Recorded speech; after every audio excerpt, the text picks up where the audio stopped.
Ladies and ladies एक एक करके आओगे या एक साथ आओगे? ও ইয়াশের টক্সিক মুভিটার নতুন টিজার বের হয়ে গেছে। প্রথমে আমি এই ভিডিওটার রিভিউ করতে চাইছিলাম, পরে আমি চিন্তা করলাম রিয়াকশনই দিই, যেহেতু ইয়াশের মুভির টিজার, তাই না? এখন এই টক্সিক মুভি নিয়ে কিন্তু আমাদের অনেক বেশি আগ্রহ ছিল। যখন এটার ফার্স্ট টিজার বের হয়েছিল মানুষরা কিন্তু একদম পাগল হয়ে গেছিল। তারপরে যখন সেকেন্ড টিজার বের হয়েছে সেটাও কিন্তু মানুষের কাছে ভালোই লাগছিল, যদিও সোশ্যাল মিডিয়াতে দুই ভাগ হয়ে গেছিল, মানে কারো কাছে ভালো লাগছে কারো কাছে ভালো লাগে না, কিন্তু বেশি অপরের কাছে কিন্তু ভালো লাগছিল। যদিও টক্সিকের মেকাররা শক ভ্যালুর উপর একটু বেশি জোর দিছিল, বাট তারপরও একটা ইউনিকনেস ছিল টক্সিকের টিজার গুলোর মধ্যে। কিন্তু যেহেতু বারবার এই সিনেমার যে রিলিজ ডেট সেটা পিছাইতে থাকে, এই কারণে মানুষের আগ্রহ অনেকটা হইলেও কমে গেছিল। তারপর আবার যখন নতুন একটা রিলিজ ডেট বের হইলো তার কয়েকদিন পরই টক্সিকের মেকাররা এই নতুন একটা টিজার নিয়ে আসলো, যেটা লেডিসদেরকে কেন্দ্র করে, এবং এই টিজারটার নামও দেওয়া হয়েছে লেডিস এন্ড লেডিস। চলুন একসাথে এখন আমরা দেখে আসি যে এই নতুন টিজারটা কেমন হইলো টক্সিকের।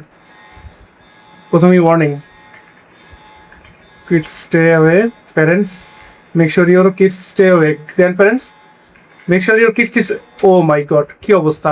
শুরুতেই ওয়ার্নিং দিয়ে দিতেছে যে বাচ্চারা যেন দূরে থাকে। বাচ্চারা তো দূরে থাকবে আমি বুঝলাম, ঠিক আছে, কিন্তু একটা জিনিস চিন্তা করেন, মানুষকে যদি কোনো কিছু করতে মানা করা হয় তাহলে মানুষ কিন্তু সেটা একটু বেশি করেই করে। এই জিনিসটা কিন্তু দেখা যায় বিশেষ করে বাচ্চাদের মধ্যে। বাচ্চাদের আপনি যেটা করতে মানা করবেন বাচ্চারা কিন্তু বেশি করে আরো সেটা করবে। আমি এখন চিন্তা করতেছি বাচ্চাদের দূরে থাকতে বলতেছে, বাচ্চারাই যেন আবার বেশি না দেখে এই মুভিটা।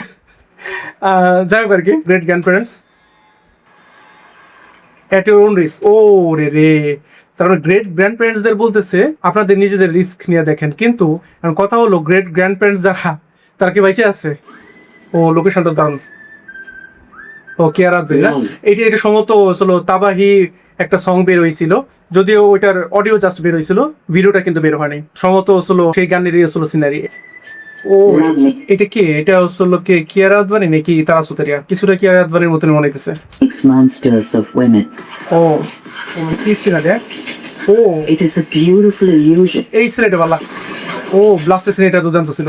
It is a beautiful illusion. ও রে, কালার গ্রেডিং, উফ, আমার কাছে এই কালার গ্রেডিংটা খুবই ভালো লাগছে। হ্যাঁ, এটা কিন্তু ইন্ট্রোডিউসিং রায়া বলে যেই টিজারটা বের হয়েছিল সেই টিজারের মধ্যে কিন্তু আমরা এটা দেখছিলাম, এরকম কালার গ্রেডিং দেখছিলাম। অন্যান্য ফুটেজে দেখা যেতেছিল আরেক কালার, আর এই ফুটেজটাতে কিন্তু ভিন্ন কালার দেখা যেতেছে, যে জিনিসটা কিন্তু আমার কাছে অনেক ডিফারেন্ট মনে হয়েছে। হ্যাঁ, If one understands the depth O of Kiara its Advani, deception. ও কিয়ারা আদভানি কেউ সুন্দর লাগতেছে, নয়নতারা কেউ কিন্তু সুন্দর লাগতেছে আমরা যতটুকু দেখলাম। কিয়ারা আদভানি, ও ইয়াশ, ও তারা সেভ করি এটা। এই যে লোকেশনটা দেখেন, এইখানে কালার গ্রেডিং কিন্তু পুরোপুরি ভিন্ন। আমি আসলে এরকম খুব কম মুভি দেখছি যে একই মুভির মধ্যে দুই ধরনের টোন কালারে, হ্যাঁ, দুই ধরনের কালার গ্রেডিং। এটা কিন্তু মানে আসলে সম্ভবত ইউনিকনেসের জন্য হয়তো এই জিনিসটা করা হয়েছে আর কি, অথবা আলাদা টাইম লাইনের জন্য। হয়তো এটা আগেকার কাহিনী, এটা হয়তো বর্তমানে কাহিনী, এরকম হইতে পারে। এরকম কিছু হয়তো আলাদা টাইম লাইন বোঝানোর জন্য হয়তো এই জিনিসটা করা হয়েছে, এটা হইতে পারে আর কি। And yet here we are. ও রুক্মিণী বাসন্ত, রুক্মিণী বাসন্ত কেউ সুন্দর লাগতেছে। And yet here we are. ও রুক্মিণী বাসন্তকে সাধারণত মানুষ হচ্ছিল যে যেগুলোতে ইন্টেন্স স্টোরি থাকে বা ইন্টেন্স ড্রামা থাকে, সেই মুভিগুলোর জন্যই কিন্তু বেশি পরিচিত। হ্যাঁ, রুক্মিণী বাসন্ত তো এখানে এমন একটা মুভি করতেছে যেটাতে হচ্ছিল মানে এক কথা বলতে গেলে বোল্ড অ্যাকশন সিনেমা। হ্যাঁ, সেই সিনেমার পার্ট হইতেছে রুক্মিণী বাসন্ত। এটা হয়তো মানে রুক্মিণী বাসন্তের যারা ফ্যান তাদের জন্য হয়তো নতুন হইতে পারে কি। যাক আর কি, এই যে গানটা ধরে রাখছে, এই যে কি জুবিন নটিয়াল নাকি, কিছুটা মনে হইতেছে জুবিন নটিয়ালের মতো। আচ্ছা যাই হোক আর কি, এই সিনটা কিন্তু দারুণ ছিল। হ্যাঁ, মানে রুক্মিণী বাসন্ত যেইভাবে আসল গানটা শর্ট করছে, সিনটা দেখতে ভালো লাগতেছে। ও Fighting for his crown. এই ইগুলা কিন্তু সুন্দর লাগতেছে অনেক। হ্যাঁ, এই যে অ্যাকশন গুলা যেভাবে ডিজাইন করা হয়েছে, আর এই যে মানে ওভারঅল যে ভিজুয়ালটা আমরা দেখতেছি, ভিজুয়ালটা কিন্তু অসাধারণ, স্টানিং হয়েছে। হ্যাঁ, Fighting for his scraps. ও এই যে হুমা কুরেশি না, হুমা কুরেশির ভূমিকাটা কি আমি বুঝলাম না। নয়নতারা নাকি শুনলাম হলো এখানে ইয়াশের বোন থাকবে। হ্যাঁ, তাহলে হুমা কুরেশি কি হবে? আমি যতদূর জানি যে কিয়ারা আদভানি আর তারা সুতারিয়া হয়তো লাভ ইন্টারেস্ট থাকবে ইয়াশের, আর হলো রুক্মিণী বাসন্ত লাভ ইন্টারেস্ট হয়তো হইতে পারে, কিন্তু হুমা কুরেশির এটা হয়তো ডিফারেন্ট আমার মনে হয়। হুমা কুরেশি হয়তো ভিলেন টাইপের কিছু একটা হইতে পারে, নাহলে এরকম ভাবে দেখাইতেছে মানে, কারণ এর আগে কিন্তু আমরা পুরনো সিনেমাগুলোতে দেখছি যে ভিলেনদের দেখানো হয় একটা চোখ হলো নাই, হ্যাঁ, ওই চোখটাকে ঢাকার জন্য আসল কিছু একটা দেওয়া হয়। হ্যাঁ, তো এরকম কিছু একটাই কিন্তু দেখা যেতেছে, এটা তারা ইঙ্গিত করতেছে যে হয়তো হুমা কুরেশি এখানে ভিলেন হইতে পারে আর কি। হ্যাঁ, আমার ধারণা আর কি। আপনাদের কি মনে হয় সেটা অবশ্যই কমেন্ট করে জানাবেন। Of devotion. ও लेडीज एंड लेडीज ও এই সিনেমাটা আরেকবার আমরা একটু দেখি। ও কি জাম ছিল! Ladies and ladies Ladies. एक एक करके आओगे या एक साथ आओगे ও এটা কিন্তু মানে কিছুটা মানে বোঝা যাইতেছে যে ডাবল মিনিং টাইপের আর কি। হ্যাঁ, এখানে আসলে অনেকে অনেকভাবে নিতে পারে আর কি, কিন্তু যাই হোক আর কি, যে যেভাবে নেয় আর কি। হ্যাঁ, আপনারা কিভাবে নিছেন, পজিটিভলি নাকি নেগেটিভলি, সেটা অবশ্যই কমেন্ট করে জানাবেন আর কি। তো আমি মনে করি আমাদের পজিটিভলি নেওয়া উচিত, যেহেতু রকিং স্টার ইয়াশ বলতেছে তাই না এই কথাটা। আরেকবার আমরা একটু শুনি ডায়লগটা। হ্যাঁ, কি বলতেছে? लेडीज एंड लेडीज লেডিস, ও एक एक करके आओगे या एक साथ সাত आओगे আউগে, মানে ডায়লগটা শুনতে কিন্তু ভালোই লাগতেছে আর কি। হ্যাঁ, রকিং স্টার ইয়াশ। ও ও বোল্ড সিনের অতিরিক্ত হয়ে গেছে। উফ, এই সিনেটা দারুণ ছিল। এই যে অ্যাকশনটা দেখাইছে, ওই যে এইটা, এই সিনেটা দারুণ লাগছে আমার কাছে। হ্যাঁ, উফ, ও ও But here comes a plot twist, ladies. ও এটা কি হলো? Here comes a plot twist, ladies. Plot twist? O O my God, কি Don't অবস্থা! forget the predictable spectacle of men and their cocks. Oh my God, কি অবস্থা! জানি আমি, এটা আমি জানতাম যে আসলে এখানে একটা শক ভ্যালু দেওয়ার চেষ্টা করবে। হ্যাঁ, ওরা এটা আমি বুঝতে পারছিলাম আসলে আগে থেকে, যে এই টিজারের মধ্যে কিছু না কিছু একটা শক ভ্যালু তো রাখবি।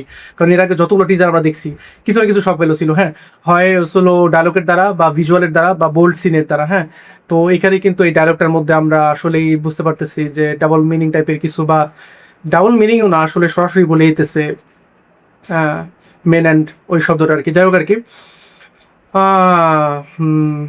কিন্তু আসলে আমি বুঝলাম না যে কেন শক ভ্যালুর উপরই খেলতেছে এত বেশি। হ্যাঁ, আমার মতে যদি মুভির স্টোরি ভালো হয় তাহলে এত শক ভ্যালু দেওয়ার তো দরকার না অ্যাটেনশন পাওয়ার জন্য। কারণ আমরা জানি ধুরন্ধর 2 মুভির সাথে কি হয়েছে তাই না।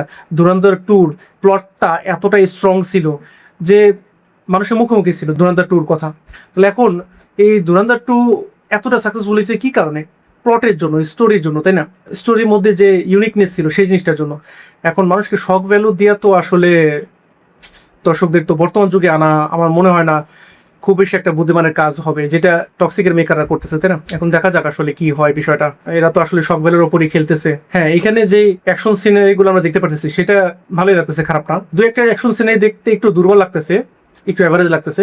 বাট নয়নতারা যে সিনারিগুলো দেখলাম বা কিছু কিছু অ্যাকশন সিনারি যেটা দেখলাম সেটা কিন্তু দেখে ভালোই লাগতেছে, অন্তত ভিজুয়ালি স্টানিং লাগতেছে। হ্যাঁ, যে কালার গ্রেডিং সেটা কিন্তু দুর্দান্ত লাগতেছে। কিন্তু এই যে বোল্ড সিনারিগুলা বা ডাবল মিনিং ডায়লগ কিংবা এই যে সরাসরি যে শব্দগুলো ইউজ করা, হ্যাঁ যে শব্দগুলো এরা ইউজ করতেছে অ্যাটেনশন পাওয়ার জন্য, সেই জিনিসটা আমার মনে হয় অতিরিক্ত হয়ে যেতেছে। আপনাদের কি মত সেটা অবশ্যই কমেন্ট করে জানাবেন। এই সিনারিটা যদি আমরা আরেকবার দেখি, টুইস্ট, ইয়াস, ও স্বাভাবিকভাবে এই সিনেমাটা যেভাবে দেখানো হয়েছে স্বাভাবিকভাবে মানুষরা ওইভাবেই নিবে, আসলে নেগেটিভভাবে মানুষরা নিবে।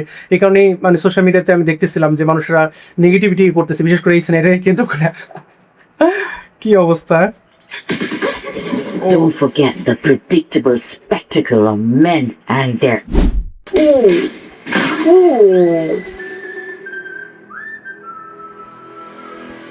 কি অবস্থা! হ্যাঁ, না আসলে এরা অতিরিক্ত বোল্ডের দিকে চলে গেছে। হ্যাঁ, আমি এটাই বলবো যে এত বেশি বোল্ড কি দেখানো দরকার আছে? এত বোল্ড সিনারি, এত bold dialogue, double meaning dialogue, হ্যাঁ, বা সরাসরি বলে দেওয়া এই জিনিসগুলো, তাই না। এই জিনিসগুলো কতটুকু যুক্তিযুক্ত? কারণ আসলে ঠিক আছে, তারা বলে দিতেছে যে কিডসরা যেন দূরে থাকে, বাচ্চারা যেন দূরে থাকে এই মুভিটা থেকে, বুঝলাম বড়রাই দেখবে। কিন্তু আমার মতে সিনেমা এমন একটা জিনিস যেটা আমরা ফ্যামিলির সাথে এনজয় করতে পারি, সেটাই আমি মনে করি আসল সিনেমা, যেটা ফ্যামিলির সাথে এনজয় করা যায়। একা একা দেখার মতো জিনিস তো আসলে অন্য ওয়েবসাইটেই আছে, তাই না। সেটার জন্য তো আর মুভি না। মুভি আমি মনে করি, অ্যাকচুয়াল সিনেমা আমি মনে করি ফ্যামিলির সাথে দেখার মতো জিনিস। আর যখন আপনি ফ্যামিলির সাথে দেখবেন তখনই কিন্তু আপনি পুরোপুরি ফিল করতে পারবেন সিনেমাটা, তাই না। হ্যাঁ, নিজে একা একা দেখেও অনেক বেশি এনজয় করা যায়, কিন্তু ফ্যামিলির সাথে দেখার যে মজাটা, সেই মজাটা কিন্তু আপনি একা দেখে পাবেন না, তাই না। তো ফ্যামিলির সাথে তো এটা কখনোই দেখা যাবে না এই মুভিটা, টক্সিক মুভিটা। এটা আমরা যতগুলো প্রমোশন আমরা দেখছি, প্রত্যেকটা প্রমোশন দেখেই এটা আমরা প্রমাণ পেয়ে গেছি, তাই না। তো যাই হোক আর কি, আসলে আমার মিক্সড রিয়াকশন। মানে টিজার হিসেবে বলবো এভারেজ, কিন্তু কিছু কিছু জিনিস অবশ্যই ভালো ছিল। যে অ্যাকশন সিনারিগুলা, বিশেষ করে নয়নতারা যে অ্যাকশন সিনারিটা আমার কাছে দুর্দান্ত লাগছে, ওই সিনারিগুলো দুর্দান্ত লাগছে, কালার গ্রেডিং দুর্দান্ত লাগছে। যে সেট পিস ব্যবহার করা হয়েছে সেটা দুর্দান্ত ছিল। তো ভিজুয়ালি স্টানিং মুভিটা, বোঝা যাইতেছে যে অনেক বেশি খরচ করা হয়েছে, বিগ বাজেটের মুভি স্বাভাবিকভাবেই, তো ভিজুয়ালি তো স্টানিং হবেই, তাই না? তখন কথা হলো এই যে বোল্ডনেসটা, এটা কি আসলে কাহিনীর সাথে যায়, স্টোরির সাথে যায়, সেটার জন্যই তো আসলে মুভিটা আমাদের দেখতে হবে যে আসলে গল্পের প্রয়োজনে কি বোল্ডনেসটা রাখা হয়েছে নাকি শুধুমাত্র অ্যাটেনশন পাওয়ার জন্য রাখা হয়েছে। শুধুমাত্র যদি অ্যাটেনশন পাওয়ার জন্য রাখা হয় তাহলে আমার মনে হয় না মুভিটা খুব বেশি চলতে পারবে। আর যদি স্টোরির জন্য রাখা হয়, স্টোরিটা আসলে যদি স্ট্রং হয়, তাহলে আমার মনে হয় ভালো একটা কিছু করতে পারবে এবং ভালো বিজনেস করতে পারবে। এখন ধুরন্ধর 2 লেভেলের বিজনেস হয়তো করতে পারবে না, আমার মনে হয় না ধুরন্ধর 2 লেভেলে যাইতে পারবে টক্সিক কখনোই। হ্যাঁ, যদি স্টোরিও ভালো হয় তারপরও আমার মনে হয় না ধুরন্ধর 2 লেভেলের ক্রেজ তৈরি করতে পারবে বা ধুরন্ধর 2 লেভেলের সাকসেস পাবে, আমার মনে হয় না এটা। তো এটা আমার মতামত আর কি। তবে যারা টক্সিকের ফ্যান আছেন বা যারা ইয়াশের ফ্যান আছেন তারা অবশ্যই হয়তো ডিসএগ্রি করবেন আমার কথাটাতে, কিন্তু আমার যেটা পার্সোনাল মতামত সেটা আমি দিলাম। তবে আপনাদের এই টিজারটা কেমন লাগছে সেটা অবশ্যই কমেন্ট করে জানাবেন। আপনাদের কি মনে হয় ধুরন্ধর 2 কে কি বিট করতে পারবে নাকি ধুরন্ধর 2 ধারে কাছেও যেতে পারবে না এই টক্সিক মুভিটা? আপনাদের যা মতামত সেটা অবশ্যই কমেন্ট করে জানাবেন।